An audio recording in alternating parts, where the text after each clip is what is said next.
So, good morning. So, I am here to discuss marketing and sales strategy. So, this video is, of course, if you have some questions, we will do have some synchronous session next week if you have questions or clarifications about this video. So, marketing and sales strategy. So, these are, products are produced and services are rendered for ultimate release to customers.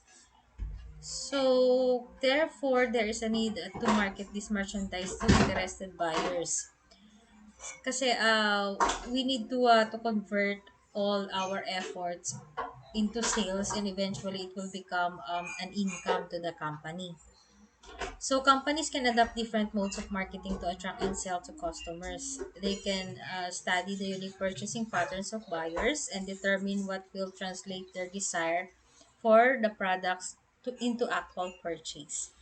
So, example, in an organization, so um, marketing their products and services, companies will need to complement their efforts with developing salespeople through result-oriented sales training, giving competitive salaries, providing a good working conditions for better productivity. So, companies are hiring marketing people, and these marketing people are doing some marketing to convert into sales.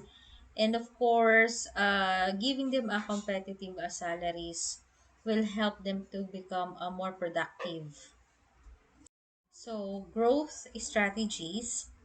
So, when we're talking about growth strategies, the adoption and implementation of growth strategy is one of the most important considerations for every organization. So, these are carefully studied and deliberately carried out by organizations for the following reasons. So, what are the following reasons? First, they want to survive the hyper-competitive environment, not perish. And they want to increase their earnings or income. They want to create their advantage among competitors, or they may want to increase their market leadership in the given industry. And this mode of is or it is a mode adopted by an organization to achieve its main objectives of increasing in volume and turnover.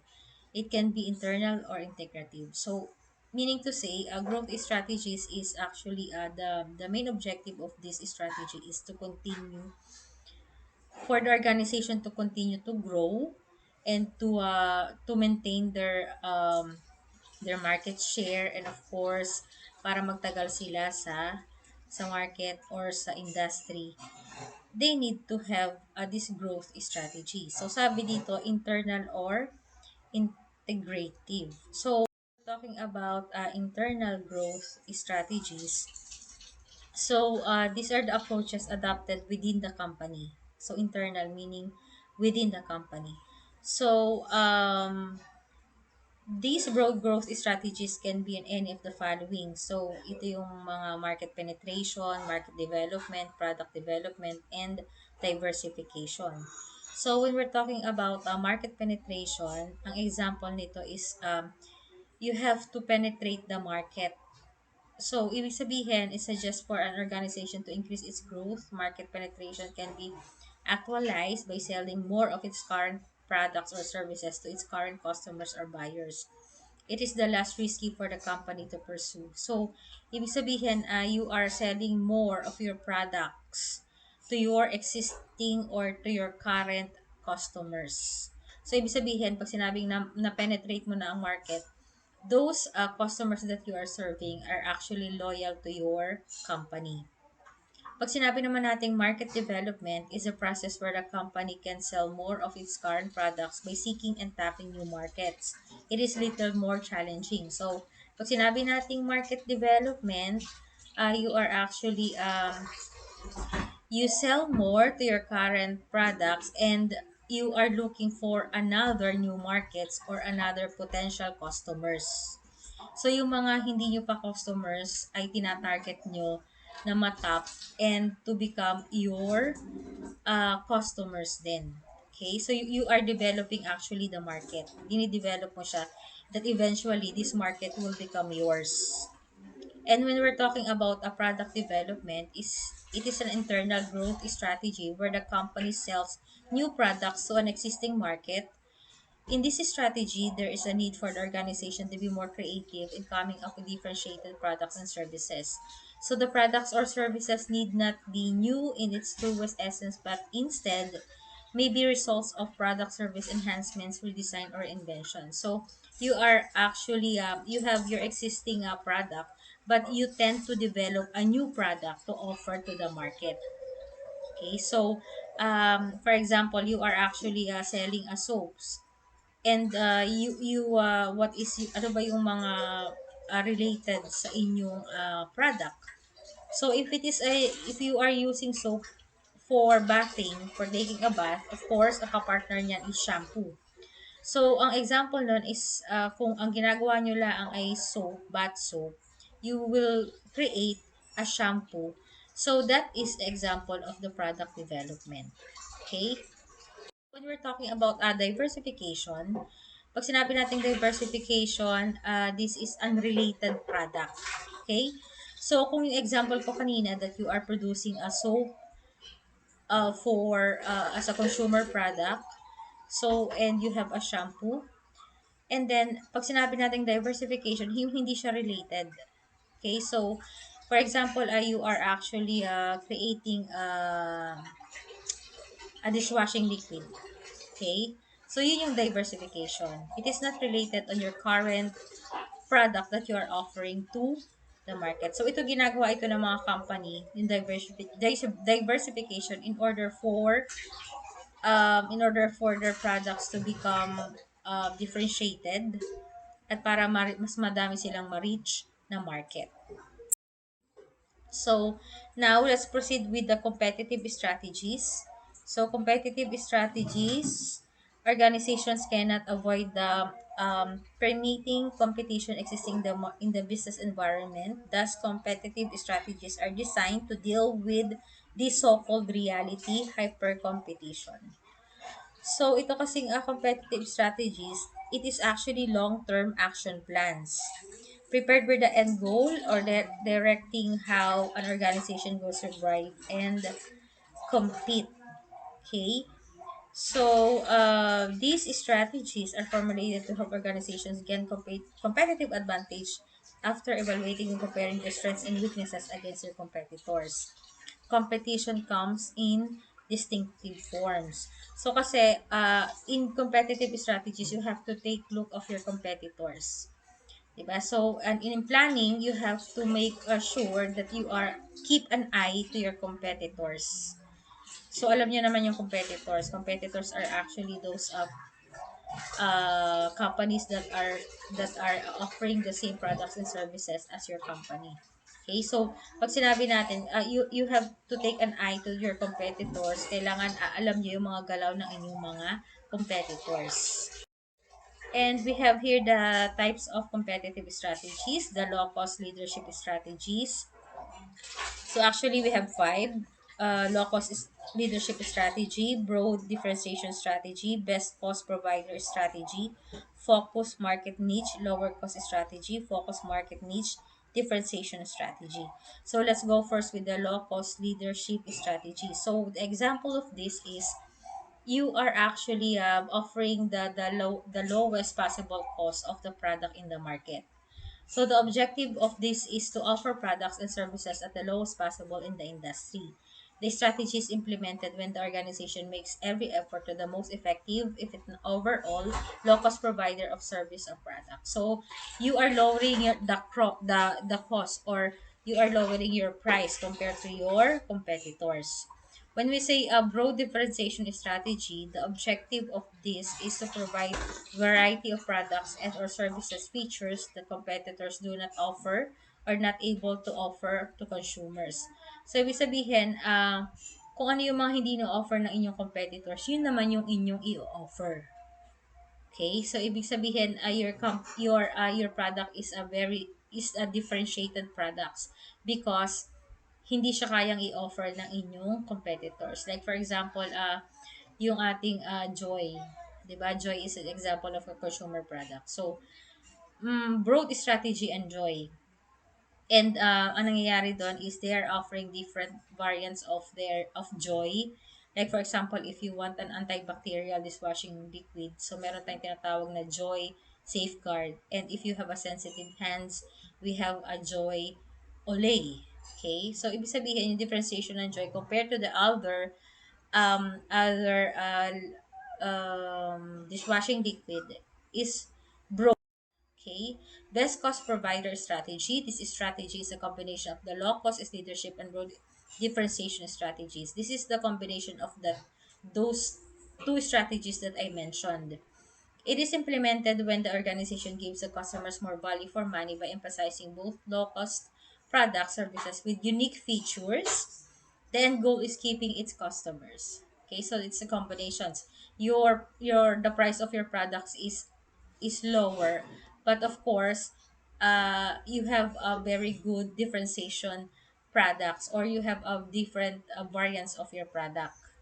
Okay, focus market niche lower cost strategy. So ito naman, this strategy is implemented when the organization concentrates on a limited market segment and creates a market niche based on lower cost. So for example, you are a company that you are only focused on this area. Okay, so for example, yung Lola Remedios before, they are only offering that to Bisaya.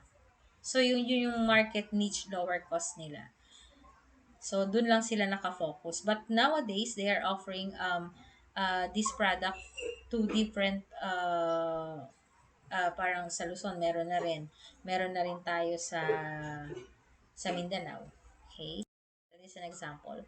So, we have here the focus market niche differentiation strategy. So this strategy is implemented when the organization concentrates on a limited market segment and creates a market niche based on the differentiated features like design, utility, and practicality. So you have a particular market niche, and to that market, so doon mo naman ibibase kung ano yung product mo. Okay? So, kung, for example, dito sa what do you call this? In the area kung saan, for example, in the area na more agricultural yung trabaho ng mga tao. So what are you going to do is you are focusing on that area particularly, and the product that you are offering is more of the agricultural product. Okay, yung features ng product nyo is depending on the needs of the market that you are targeting or that you wish to serve. Kasi yun ang inyong market niche. So, other competitive strategies, we have the innovation strategy. So, based on the word itself, innovation. So, you have an existing product and you have to innovate. So, hindi kailangan na yung product mo is not actually you stick to that product. Of course, you have to innovate. Okay? So, through times, you have to innovate your product. So, ano ba yung mga klase ng innovations from the packaging, from the specification of the product. Okay, so dapat dinadagdagan mo yan. You have to innovate. And when we say operational effectiveness strategy, the objective of this strategy is to make organization perform better by making the structure lean, streamlining wasteful and inefficient processes, harnessing better facility and equipment maintenance, and increasing workforce productivity. So when we're talking about this, yung inyong company is meron kayong best practices compared to your competitors. And when you are practicing that practices na meron lang na maganda yung process and systems na ina-apply nyo sa inyong organization na mahirap kopyahin ng inyong competitors, it is a domino effect na magkakaroon kayo ng competitive advantage. Like for example, if the marketing people are working well, creating more sales because they are well compensated, because of the human resource is giving them promising incentives, salaries, and then the production it has its good working environment. So yun mismo within the organization, yung operations within the organization is very good. So ito, mahirap siya kopyahin ng inyong competitors. Okay? Kasi you have an effectiveness strategy within your organization. So, economies of scale. So, ito naman ang example nito, di ba? If you are buying a volume or bulk order, mas mapapamura ka. Here, the example of this economies of scale is in the manufacturing companies na ikaw ay tawag dito, sa dami ng iyong volume na pinoproduce, bumababa yung cost mo. And we're talking about technology strategy. So, every organization should adapt to the technology, and you should have a good at technology, especially nowadays. Okay? Yung mahirap kopyahin din ng competitors. So here the product life cycle is just like yung tayo. 'Di ba we have a cycle from infant, we have the toddler, childhood, adolescence. So here in the product, meron din tayong stages, and we have four: the introduction, growth, maturity, and decline. So dito sinasabi lang dito na during the introduction stage, low sales pa, high cost per customer, syempre ini-introduce mo pa lang yung product. So the growth, pagpunta mo sa growth, of course, nagkakaroon na ng increase ng sales, profit rises, increasing number of customers, more competitors, and eventually, yung maturity, yun ang pinaka-peak. Okay? So, ang strategy daw dapat ay you should formulate a strategy during the maturity stage kasi hindi natin dapat pabababain yan sa decline stage. Dapat ma-maintain mo lang siya sa maturity. Kaya dapat yung strategies that you are formulating, this is the best way that you are going to adapt to a good strategy dito pa lang sa maturity stage, because company should not allow their life cycle of their product or services mapunta sa decline. So, stability strategies, this is actually maintaining their status quo. May mga companies na gumagawa nito na they don't want other strategies other than that what they are doing, or what strategies that they used to eat. Ayaw na nilang baguhin. Basta gusto lang nila that they are stable, okay na sa kanila yun. And when we're talking about retrenchment strategies, liquidation, ito ginagawa to ng mga companies if they feel that they have a lower sales, and nagkakaroon sila ng mga challenges and problems within the organization. So, kailangan mag-isip sila of the strategies kung paano mababawasan yung cost. And that strategies is retrenchment strategies. So, liquidation ang number one. So, ito yung mga nililiquidate mo, yung mga assets mo para ma-convert into cash. Okay? Pag sinabing the investment, so ito yung nagbabawas ka ng investment. So, for example, you invested from this company, so babawasan mo siya para ma-convert nyo din into cash. Okay, and turnaround strategies, it is adopted when the organization has reached significant level of non-performance, non-productivity, demoralization, and unprofitability, and therefore has to implement restorative strategies. So, parang ito ay more of medyo mahirap siyang strategy kasi madami kang dapat i-give up dito. You have to give up. So, parang it's time to let go of some shares, turn around, or parang magkaroon kayo ng organizational reshuffle, mga ganon. Okay? So, and that ends our presentation.